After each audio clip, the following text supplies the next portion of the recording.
I'm Staci Ann Smiles. I am a daughter. I am an author. I am the founder of Value, Worth, and Wisdom Network. A lie I once believed about myself, there's actually a few, but I will share, that I wasn't good enough, that I will always be second best. Always be second best. And I believe that lie stemmed from being compared to my sister when I was younger. It actually happened in my home. I came from a Christian Caribbean background, loving parents, loving family, but there were flaws. The flaws were that my parents often took the word of other people instead of trusting their own children. And so my sister was like this straight A student, always got everything right. My brother kind of was the complete opposite, and I was somewhere in the middle. So I wasn't seen as me, I had to be either or.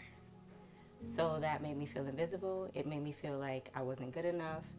I wasn't worth much. Many things came out of that lie.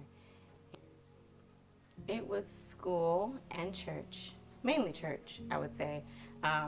So I'm a dancer as well. I forgot to say that. I'm a dancer, and my sister dances as well. So a lot of people knew her to kind of pave the way for dance at our old church. And so me coming up behind her, like I said, it was just, you didn't really have an identity. You're either, my parents' name is Brown, so you're either Brother Brown's daughter or you're Dana Marie's sister. So it was like, okay, but I have a name too. So at school, like I said, she was a straight A student.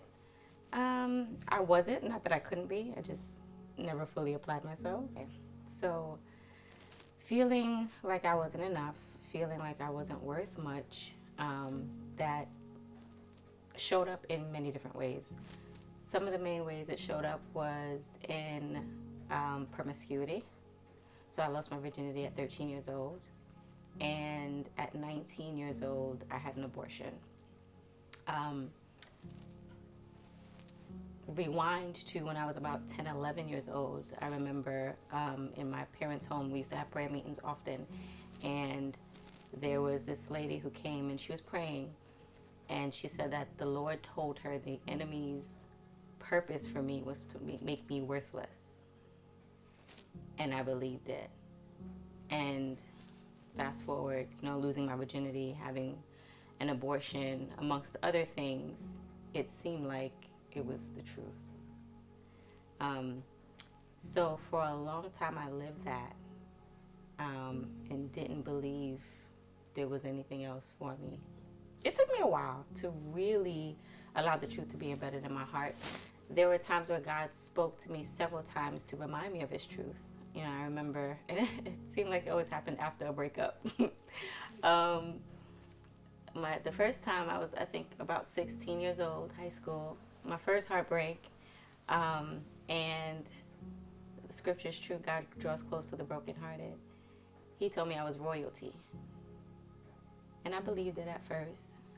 Time went on, and I reverted back to not good enough, second best. The heartbreak was, I got cheated on, so that was proof of the lie. You're not good enough, second best.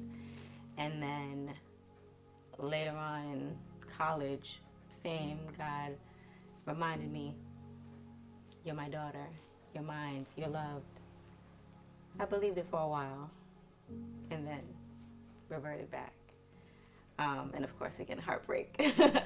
But after this heartbreak, this was a 7-year relationship that I was in. After that heartbreak, this one was the worst of worst. Couldn't recognize myself. Just a lot. In that's when I really came to the end of myself.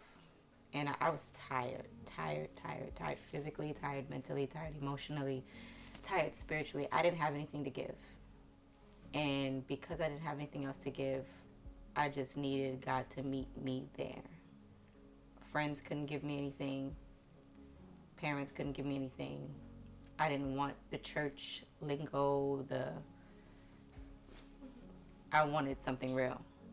And I knew of God all my life, but I didn't know God until that moment, until that time in my life where it was like, okay, I need you to show me me.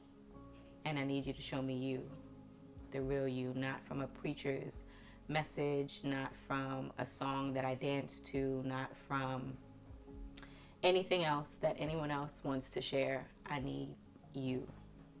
Bare, transparent, translucent God. And that's what I wanted, and that's what he gave me. And that was the first time I believed that I was actually worth something. The truth is that I'm loved, number one. The truth is that if I wasn't worth anything, he wouldn't have died for me. But he did. And so my worth is embedded in that, and that alone.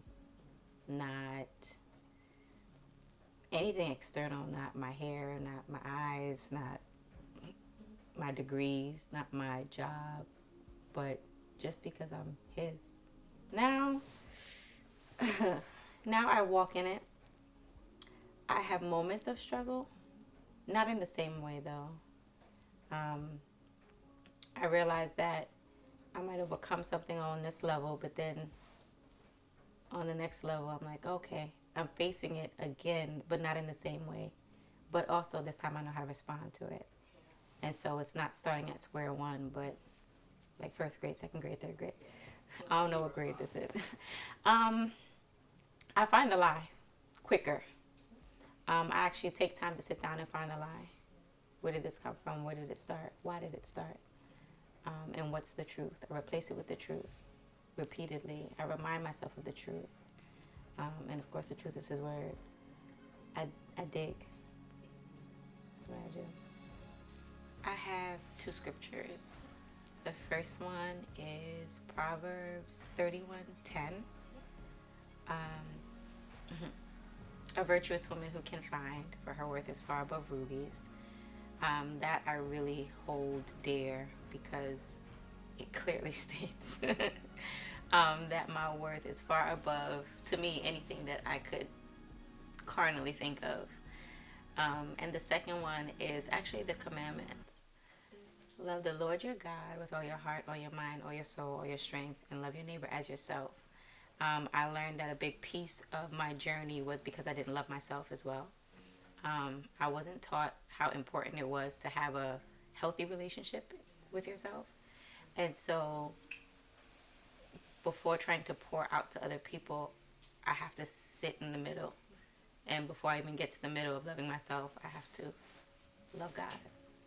So if I could give any advice to other women listening is, of course, love yourself, number one. I believe it was India Irie that says your worth is not determined by the price of your clothes. No matter where you'll be, you'll always be a queen in God's eyes. We're his daughters. We're his princesses. We are the apple of his eye. We are loved, known, and loved by him. And that's a truth that will never change. So sit in that.